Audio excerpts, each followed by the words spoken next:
Assalamualaikum warahmatullahi wabarakatuh.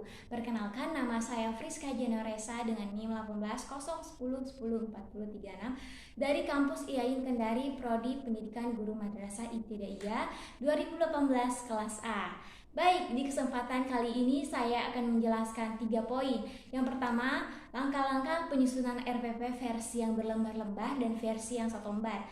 Dan yang kedua, penilaian terhadap siswa. Dan yang ketiga adalah pelaksanaan mengajar atau tindakan mengajar. Sebelum melangkah lebih jauh, alangkah baiknya kita mengetahui apa sih yang dimaksud dengan RPP atau Rencana Pelaksanaan Pembelajaran, biasa disebut dengan RPP. Nah, RPP adalah sebuah pegangan seorang guru dalam mengajar di dalam kelas. RPP dibuat oleh guru untuk membuatnya dalam mengajar agar sesuai dengan SK dan KD-nya atau standar kompetensi dan kompetensi dasar.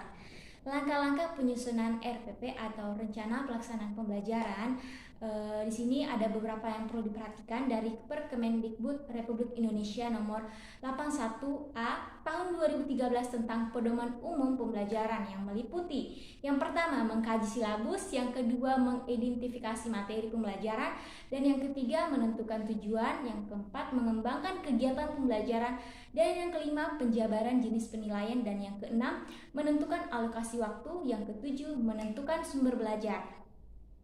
Nah, langkah-langkah minimal dalam penyusunan rencana pelaksanaan pembelajaran adalah sebagai berikut. Yang pertama, mencantumkan identitas terdiri dari yang satu, nama sekolah, yang kedua, mata pelajaran, yang ketiga, kelas, semester, standar kompetensi, kompetensi dasar, indikator, dan alokasi waktu. Hal yang perlu diperhatikan, yang pertama, RPP boleh disusun untuk satu, kompetensi dasar saja, yang kedua, standar kompetensi, kompetensi dasar, dan indikator dikutip dari silabus dan merupakan suatu alur pikir yang saling terkait. Selanjutnya, indikator merupakan ciri perilaku, bukti terukur yang dapat memberikan gambar bahwa peserta didik telah mencapai KD-nya. Nah, penanda pencapaian KD yang ditandai oleh perubahan perilaku yang dapat diukur yang mencakup sikap, pengetahuan, dan keterampilan. Selanjutnya, alokasi waktu diperhitungkan untuk pencapaian satu kompetensi dasar saja, dinyatakan dalam jam pelajaran dan banyaknya pertemuan, misalnya 2 kali 40 menit. 2. Merumuskan tujuan pembelajaran.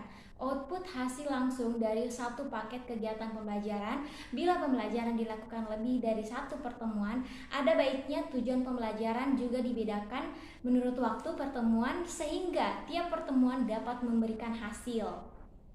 Dan yang ketiga, menentukan materi pembelajarannya. Untuk memudahkan penetapan materi pembelajaran dapat mengacu pada indikatornya. Yang keempat, menentukan metode pembelajaran.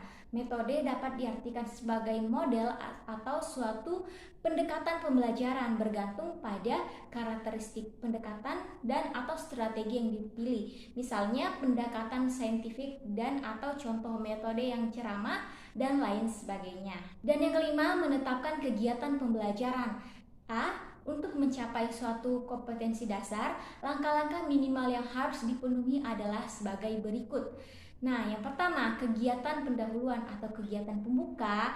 Kegiatan pendahuluan merupakan kegiatan awal dalam satu pertemuan yang ditunjukkan untuk membangkitkan motivasi dan memfokuskan penilaian peserta didik untuk berpartisipasi aktif dalam proses belajar mengajar. Dan yang kedua adalah kegiatan inti, berisi langkah-langkah sistematis yang dilalui peserta didik untuk dapat mengkonstruksi ilmu sesuai dengan skemata, framework, atau masing-masing kegiatan. Nah, selanjutnya kegiatan penutup merupakan kegiatan yang dilakukan untuk mengakhiri aktivitas pembelajaran yang dapat dilakukan dalam bentuk memuat rangkuman atau kesimpulan, penilaian dan refleksi hasil belajar peserta didik dan tindak lanjut pembelajaran. Dan yang keenam, memilih sumber belajar. Pemilihan sumber belajar mengacu pada perumusan yang ada dalam silabus yang dikembangkan. Nah, sumber belajar mencakup sumber rujukan, lingkungan, media, narasumber, alat, dan bahan. Dan yang ketujuh, menentukan media pembelajaran. Media pembelajaran adalah media yang akan digunakan dalam proses suatu pembelajaran. Yang kedelapan, menentukan penilaian. Di sini penilaian dijabarkan atas teknik penilaian, bentuknya instrumen dan instrumen yang dipakai. Dan untuk RPP versi yang satu lembar, simak penjelasannya sebagai berikut. Nah, berdasarkan Perkemendikbud nomor 22 tahun 2016 tentang standar proses pendidikan dasar dan menengah, rencana pelaksanaan pembelajaran adalah rencana kegiatan pembelajaran tatap muka untuk satu pertemuan atau lebih. Nah, cara membuat RPP satu lembar, simak, yaitu menyiapkan bahan pembelajaran, yaitu buku guru tematik, buku siswa tematik, dan KKO atau kata kerja operasional. Dan yang kedua, membuat kerangka RPP. Nah, RPP ini dibuat dengan mengacu pada Surat Edaran nomor 14 tahun 2019 tentang penyederhanaan rencana pelaksanaan pembelajaran. Nah, di sini sehingga kerangka RPP harus memuat tujuan pembelajaran, langkah-langkah pembelajaran, dan penilaian pembelajaran. Nah, komponen lainnya bersifat pelengkap. Nah, sebagai berikut. 1. Satuan pendidikan, kelas atau semester, tema, subtema, pembelajaran, dan alokasi waktu. Nah, setelah itu menentukan tujuan pembelajaran yang akan dicapai pada pertemuan hari itu. Nah, langkah-langkah pembelajarannya ada penilaian pembelajaran. Lalu RPP manakah yang lebih susah? Apakah yang satu lembar atau yang berlembar-lembar? Nah, simak. Secara garis besar memang RPP itu terdiri dari pendahuluan, kegiatan inti, dan penilaiannya. Namun perlu disadari bahwa RPP yang lengkap tidak hanya memuat 3 hal tersebut, tetapi juga harus dilengkapi dengan lampiran-lampiran berupa materi, rubrik penilaian yang biasanya sampai 40-an lembar. Jadi kesimpulannya sebenarnya yang lebih rumit itu RPP yang satu lembar. Meski ia hanya selembar, akan tetapi tidak ada isi materi yang dicantumkan seperti yang saya jelaskan tadi. Nah, untuk pembahasan selanjutnya yaitu penilaian di SD untuk semua kompetensi dasar yang mencakup sikap, pengetahuan, dan keterampilan. Nah, adalah sebagai berikut. Yang pertama, penilaian sikap. Penilaian sikap yang dimaksudkan sebagai penilaian terhadap perilaku peserta didik dalam proses pembelajaran kegiatan kurikuler maupun ekstrakurikuler yang meliputi sikap spiritual dan sosial. Nah, sikap spiritual. Penilaian sikap spiritual K1 antara lain ketaatan beribadah, berperilaku syukur, berdoa sebelum dan sesudah melakukan kegiatan, dan yang keempat, toleransi dalam beribadah.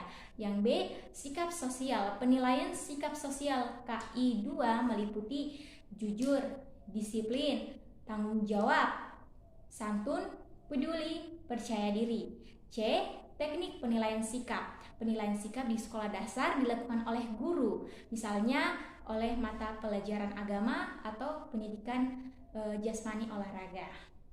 Nah, selanjutnya kita akan bahas teknik penilaian pengetahuan menggunakan tes tertulis, lisan, dan penugasannya. Yang pertama, tes tertulis. Tes tertulis adalah tes soal yang jawabannya secara tertulis berupa pilihan ganda, isian bersifat salah dan benar, menjodohkan, dan tes uraian.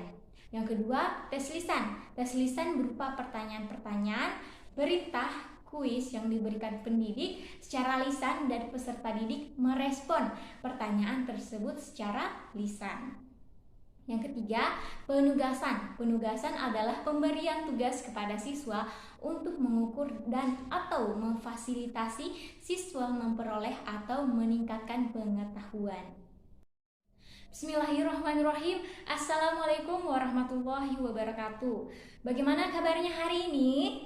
Alhamdulillah anak-anakku sekalian semuanya senantiasa kita selalu dilindungi oleh Allah Subhanahu wa taala. Baik anak-anakku sekalian, seperti biasa sebelum kita belajar alangkah baiknya kita berdoa dulu ya. Alhamdulillah, amin, amin ya rabbal alamin. Nah anak-anakku sekalian, kenapa sih sebelum kita belajar kita harus terlebih dahulu berdoa? Nah, jawabannya agar pembelajaran atau proses pembelajaran yang kita lakukan pada hari ini dapat bermanfaat dan serta diberkahi oleh Allah Subhanahu wa taala. Baik anak-anakku sekalian, hari ini kita akan belajar pendidikan jasmani, olahraga dan kesehatan. Nah, seperti biasanya sebelum kita masuk ke materi, siapa yang tidak hadir hari ini? Alhamdulillah hadir semua ya. Hari ini kita akan belajar tema 6 merawat hewan dan tumbuhan serta tema 7 tentang kebersamaan. Lalu tujuan pembelajaran yang akan kita capai pada hari ini, yang pertama, siswa mampu memahami penggunaan variasi gerak dasar lokomotor dan non-lokomotor. Yang kedua, mampu mempraktikkan penggunaan variasi gerak dasar lokomotor dan non-lokomotor. Yang ketiga, mampu memahami prosedur penggunaan gerak dasar lokomotor, non-lokomotor dan manipulatif dalam bentuk permainan. Dan yang keempat, mampu mempraktikkan prosedur penggunaan gerak dasar lokomotor, non-lokomotor dan manipulatif dalam bentuk permainan. Nah, langsung saja Ibu akan menjelaskan tentang materi hari ini. Nah, gerak lokomotor dapat dilakukan dengan penggunaan langkah kaki. Nah, sedangkan gerak dasar non-lokomotor dilakukan di tempat. Nah, seperti Ibu nih di tempat. Nah, contoh gerakan lokomotor, gerak berjalan berirama seperti pada gambar. Nah, contoh gerak non-lokomotor ini yaitu lari di tempat. Nah, ini contohnya. Nah, untuk prosedur penggunaan gerak dasar lokomotor dan non-lokomotor dan manipulatif dalam bentuk permainan. Nah, contohnya di sini gerak dasar lokomotor salah satunya adalah gerak berjalan di air, seperti contoh berikut ini. Nah, yang kedua, contoh gerak dasar non-lokomotor salah satunya permainan penguin dan singa laut, seperti pada gambar seperti ini.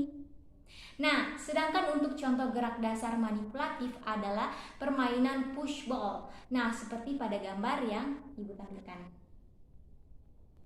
Nah, setelah mendengar penjelasan Ibu tadi, maka tugas rumah yaitu anak-anakku sekalian dapat mempraktikannya di rumah masing-masing. Nah, tadi Ibu sudah contohkan.